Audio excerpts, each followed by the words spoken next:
لوگ نماز اس لیے شروع کرتے کہتے ہیں میں 5 نمازیں بھی پڑھتا ہوں، میں صدقات بھی کرتا ہوں، کام میرا پھر نہیں چلتا. تو میں کہتا ہوں تمہیں پتہ ہی نہیں، نمازی کے لیے تو آزمائش ہے. جتنا جتنا ایمان کامل اتنی اتنی آزمائش بھی زیادہ. اور یہ میں اپنے پاس سے نہیں کہہ رہا. حضرت ابو سعید خدری رضی اللہ تعالیٰ عنہ فرماتے ہیں میں نبی پاک علیہ الصلوۃ والسلام کی خدمت میں حاضر ہوا اور حضور کے دست مبارک کو چومنے کے لیے میں نے اپنے ہاتھ جب آگے کیے تو تپش تھی،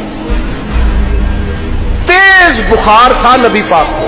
تو حضرت ابو سعید خدری رضی اللہ تعالیٰ عنہ ارشاد فرماتے ہیں کہ میں نے، یہ سنن ابن ماجہ میں موجود ہے، فرماتے میں نے عرض کیا یا رسول اللہ صلی اللہ علیہ وسلم اتنا تیز بخار؟ حضور فرمانے لگے ہم پر جو آزمائشیں آتی ہیں نا انبیاء پر، وہ عام لوگوں سے دگنا آتی ہیں. یہ تو لاڈلے ہیں، یہ تو محبوب ہیں اللہ کے. فرمایا عام لوگوں سے دگنی آزمائش آتی ہے، لیکن فرمایا ہمارا رب بڑا کریم ہے، ہمیں اجر بھی ڈبل ہی عطا کرتا ہے، ہمیں اجر بھی ڈبل ہی عطا کرتا ہے. تو حضرت ابو سعید خدری کہتے ہیں موقع اچھا تھا، میں نے ایک سوال بھی کر دیا. میں نے کہا یا رسول اللہ صلی اللہ علیہ وسلم بتائیے نا بھلا دنیا میں زیادہ آزمائشیں کن کو آتی ہیں؟ تو حضور فرمانے لگے سب سے زیادہ آزمائشیں اللہ کے انبیاء کو آتی ہیں، نبیوں کو آتی ہیں. حضور اس کے بعد فرمایا اس کے بعد جو ان کے زیادہ قریب ہوتا ہے اسے آتی ہے. لوگ کیا سمجھیں گے امام حسن کی آزمائش کو؟ لوگ کیسے سمجھیں گے سیدنا امام حسین کی آزمائش کو؟ فرمایا جو ان کے زیادہ قریب ہوتا ہے اسے زیادہ آزمائش آتی ہے. تو حضور کے سب سے قریب تو امام حسن ہے نا، امام حسین ہے نا. تو کیا سمجھتا ہے قربت بس نسبت کے اظہار کا نام ہے اور بڑے لطف کے ساتھ زندگی گزارنے کا نام ہے؟ تو نبی پاک علیہ الصلوۃ والسلام نے فرمایا بات بڑی مزے کی ہے. فرمایا پھر اللہ کے بعض بندے تو ایسے ہوتے ہیں جنہیں اللہ فقر میں مبتلا کر دیتا ہے. فرمایا ان کے پاس صرف ایک چادر رہ جاتی ہے، اتنا فقر ان کے پاس آتا ہے.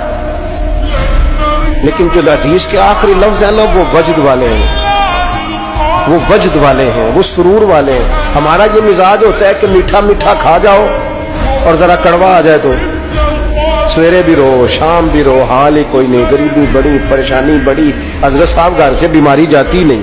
اور جناب کیا بتائیں، بعض لوگ تو ایسے ہیں جن کی بات سن کے لگتا ہے زندگی میں کبھی سوئی ہی نہیں، اتنے بڑے بڑے دکھ سناتے ہیں.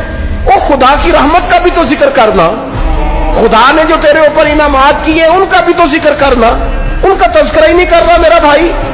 نبی پاک علیہ السلام نے فرمایا ان لوگوں پر دکھ آتے ہیں پر قربان ہونے کو جی چاہتا ہے ان لفظوں پر. حضور فرمانے لگے وہ رب کی طرف سے آنے والے دکھ پر بھی اس طرح راضی ہوتے ہیں جس طرح تم میں سے کوئی راحت ملنے پر راضی ہوتا ہے. سکون والی چیز ملنے پر جس طرح تم راضی ہوتے ہو اس طرح وہ دکھوں پر بھی راضی ہوتے ہیں. دکھ قبول محمد بخشا، دکھ قبول محمد بخشا پر ایک شرط لگائی چھوٹی سی میاں صاحب نے. انہوں نے کہا 100 دفعہ قبول ہے، دکھ 100 دفعہ قبول. دکھ قبول محمد بخشا پر راضی رہن پیارے. یہ شرط یہ ہے کہ تو راضی رہ، تو راضی رہ. دکھ قبول محمد بخشا، راضی رہن پیارے. اور حضرت سلطان صاحب کہنے لگے ایسا کیتی جان حوالے رب دے، ایسا عشق کمایا اسی مرن تو پہلو ہی مر گیا، باہو تا مطلب نو پایا.